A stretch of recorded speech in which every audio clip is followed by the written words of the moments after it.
Hi, and welcome to this last lesson of Series 1. So well done with everything you've achieved so far. We're well on our way now with the kind of basics of learning to play the piano or the keyboard.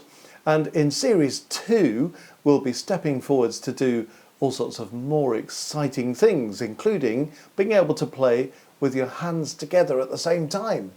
But in Series 1, we're really concentrating on getting 5 notes in the right hand that we can play, 5 notes in the left hand that we can play, and we're really thinking about whether we can read those notes, those pitches on the music, and also seeing if we can be very happy about how we deal with the rhythm, how we deal with the counting of the music, because the pitch and the rhythm are absolutely essential things for any musician to understand. Well, in this lesson, we're going back to the bass clef. Here's the bass clef, remember? That sort of curly thing with the 2 dots either side of the 4th line up. And so far in the bass clef, we have come across the note C, middle C. And we've learnt the note that's 1 below middle C, which is B. We've discovered the note that's 1 below B, so that's sitting on the top line of the bass clef stave, and that's A. And we've also covered this note, which is in the top space inside the bass clef stave, and we discovered that that note is called G. So there's C, remember, middle C is always on a line of its own. In the treble clef, it's a line of its own underneath the stave, and in the bass clef, it's a line of its own on top of the stave. We're coming down line, space, which means the next note must be on a line. So here it is. And I wonder if you can work out what it's called, because if this is C, and then 1 note lower is B, and 1 note lower than that is A, that's kind of taking us back to the beginning of the alphabet, isn't it? But remember what we're doing, we're going A, B, C, D, E, F, G, A, B, C, D, E, F, G, and carrying on like that. When we're coming down, we're going G, F, E, D, C, B, A, then G, F, E, D, C, B, A, which is what we're doing here. C, B, A, so we've gone back to G for that one. So what's 1 before G in the alphabet? Of course, it's F. And this is the note that we're going to be thinking most about today. There's our new note F, and you'll notice it's on the 4th line on the bass clef stave. Now, let's have a look at this 4th line on the bass clef stave, because we've learnt that this sign means bass clef.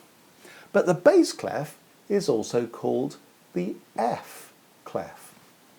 And the reason for that is that these 2 dots, which remember we said must be placed either side of the 4th line up, the reason that they must be placed either side of the 4th line up is because this 4th line is F. You see our new note F is on the 4th line, bang in between those 2 dots.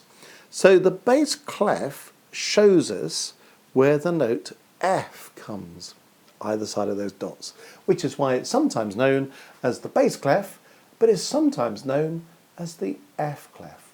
So you remember in the last lesson, we were learning about the treble clef also being known as the G clef, because it's wrapped round the G line, which is the 2nd line up on the treble clef stave. And the bass clef today we're learning is also called the F clef, because the 2 dots are either side of the F line, the 4th line up on the stave. So again, if you forget where the notes are in the bass clef, you can always just go straight to the clef and think, well, at least I know this. I know that F is either side of those 2 dots. So if this note's F, you can quickly think, well, 1 up from there must be G, 1 up from there must be A, and you're soon back on course with finding your notes in the bass clef. Okay, well, let's have a look at today's tune. And we can see we've got a few of the new notes. F. There's F right at the beginning. The first note of the tune is F. And then we've got another couple of Fs right at the end of the tune. And all the other notes should be fairly familiar to us. But let's have a look through and see if we can read the names of the notes, read the pitch of the music. So we're starting with our new note F. Remember, look, there's F just between the two dots of the bass clef. Then we're going to skip up to the next line. So if we're skipping up, we must be missing out the note that's in between. So if this is F, the note in between must be G. It's that note, isn't it? And we're skipping up to the next line. So we're going from F up to A. Having got to A, we're going to do another skip to the next line because A is on the top line of the stave, but this note is on an extra line. Well, we probably know by now that this note is middle C, but just in case you forget about that, if you know that you've skipped up from F to A, then you must be skipping up from A to C because we're missing out B in between. Having got to C, we're going down a step to B, then we're coming up a step again to C. Then we're going to skip down from that extra line to the top line of the bass clef stave. So we're going C, B would be the space in between, so this note must be A. And we can always check it here. There it is. It's A. And remember, if you can refer back to things that happen earlier in the tune, it sometimes helps later on. Here we went from A to C. At this point we're going from C back to A again. So it's the same pair of notes. That one's skipping up, this one's skipping down. Having played this A, you can immediately see that we're going to repeat the same note. We're going to play A again.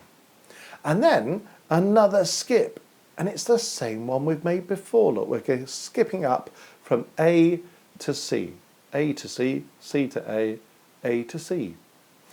From C, we're taking a step down to B, a step up to C, then we're going to skip down to A, see that line to the top line of the stave, then we're going by step down one to G, and by step down one to F, and then we're going to repeat F to finish. So that deals with the pitch. Now, let's see if we can get the left hand moving on the keys of the piano so we get used to dealing with this note F. You remember when we were talking in the last lesson about the right hand, we said that sometimes it's a little bit difficult to get the fifth finger doing what you want it to do. Especially if you're right-handed, you may find that it's a little bit more awkward to get the little finger moving in the left hand. So don't worry if you have a few problems at first, just getting this fifth finger, this little finger, moving. So you might want to find the note F, which is there, isn't it? And just put your fifth finger on the F and just get used to playing the note F with your fifth finger. And when you get used to playing it, just check that your fifth finger is still nicely curved and that you're playing this note F on your fingertip. So we're not playing with a flat finger, we've still got that nice curved shape. And then you might want to go up to C and play your way down to F. So a thumb on C, a second finger on B, a third finger on A, a fourth finger on G, and a fifth finger on F. Okay, so just to put that fingering in, we've got 1, 2, 3, 4, 5. And just as we did in the right hand in the last lesson, you might just want to practice going up and down those 5 notes in the left hand just to get used to controlling all those fingers, especially that finger 5. So C, B, A, G, F, and then come up again from F. F, G, A, B, C. And just as we practiced with the 5 fingers in the right hand in the last lesson, when you're completely happy about that, see if you can get a lovely even sound across all 5 notes, so you haven't got one note sticking out or maybe another note that doesn't sound very loudly because it's just much quieter than the other notes. Then see if you can give us 5 loud notes, maybe followed by 5 quiet notes. Remember, if we're producing loud notes, we're not pressing hard on the keys, we're just getting the keys down quickly. Maybe you can come up quietly, putting the keys down a bit slower. So we get used to those 5 notes being of an even sound. That's something you could practice over and over again, and you'll find the more you practice it, the more control that you can get over those 5 notes. Okay, now then, let's have a little look at the rhythm of today's tune. And you can see we're back with 3 beats and a bar, and we've got a mixture of notes, haven't we? We've got crotchets taking up 1 beat, we've got minims taking up 2 beats, and we've got dotted minims taking up 3 beats. Let's see if we can clap the rhythm of this piece. I'll count 3. 1, 2, 3. 1, 2, 3. 1, 2, 3. 1, 2, 3. 1, 2, 3. 1, 2, 3. 1, 2, 3. 1, 2, 3. 1, 2, 3. So, by all means, rewind and go over any of the work we've done on the pitch and any of the work we've done on the rhythm, and keep going with that little 5-finger exercise to get control over all of your fingers and to get the sound beautifully even across all 5 fingers. And then when you're ready to put the pitch and the rhythm together, let's see if we can play the whole tune. So, get your left hand nicely in position. Just think about how your hand is placed on the keys. And then when you're comfortable, we're going to try playing the whole piece. I'll count 3 for nothing. 1, 2, 3. 1, 2, 3. 1, 2, 3. 1, 2, 3. 1, 2, 3. 1, 2, 3. 1, 2, 3. 1, 2, 3. 1, 2, 3. And let's see if we can put some expression in. We've got our 2 phrases, our 2 musical sentences, and this time I'm going to have the first phrase piano, P for piano, which remember means play it quietly. And the second phrase, we're going to have F for forte. So we're going to play the second phrase loudly. And there's a special word, by the way, for the loud and the quiet, which I'll just mention. And it's this word, dynamics. Whenever anybody talks to you about the volume of a piece, how loud or how quiet the piece is, they're talking to you about dynamics. Let's see if we can play our tune with the dynamics. Okay, so here we go, 3 for nothing. 1, 2, 3. 1, 2, 3. 1, 2, 3. 1, 2, 3. 1, 2. Now it's loud. 1, 2, 3. 1, 2, 3. 1, 2, 3. 1, 2, 3. Very effective, isn't it? Starting the piece quietly and then having that stronger finish. Okay, I think it's time to play today's duet. So, all set then for the first note, that F on the 5th finger in the left hand. And I'm going to count 3 for nothing. Remember to start quietly and finish loudly. 1, 2, 3. 1, 2, 3. 1, 2, 3. 1, 2, 3. 1, 2, 3. 1, 2, 3, 1, 2, 3, 1, 2, 3, 1, 2, 3. The other thing that we learned in the last lesson was this little thing called the tie. And I want to show you how we could use a tie in this piece. Remember we said that if you have a tie, you have to tie together two notes that are next door to each other at exactly the same pitch. So we can't tie an F to a G or an A to a B, but we could tie a G to a G or a C to a C. I wonder if you can see anywhere in this piece where we've got two notes next door to each other at exactly the same pitch. Well, how about here? We've got an A in this bar and an A in this bar. So we could tie them together. Now you might be thinking, hang on, this tie here looks a bit like this phrase mark. Well, that's a little bit true. The phrase mark is a big arch over the whole musical sentence, but the tie is just a small arch between two notes next door to each other. So you can see that this is a phrase mark and this is a tie.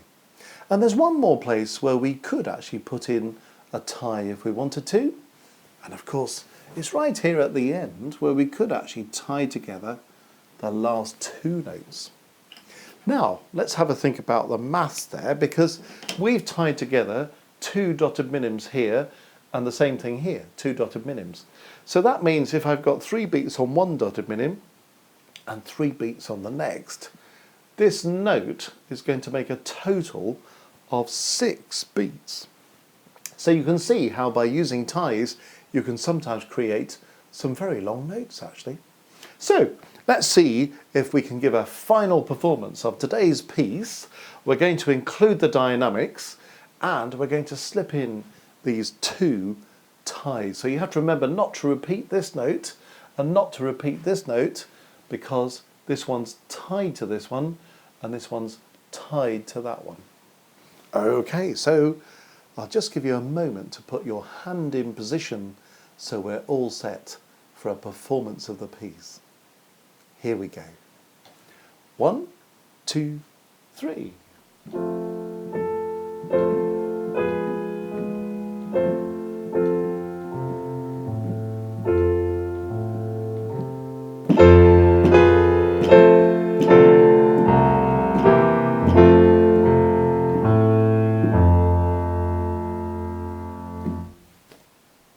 Well, I hope you've enjoyed playing that piece, and I hope you've enjoyed the whole of Series 1. It would be a really good idea to go over the whole series until you're absolutely sure about everything we've learned, and then you'll be in the best possible place to get the most out of Series 2, which we can move on to next. Good luck with everything we've done so far, and we look forward to seeing you soon.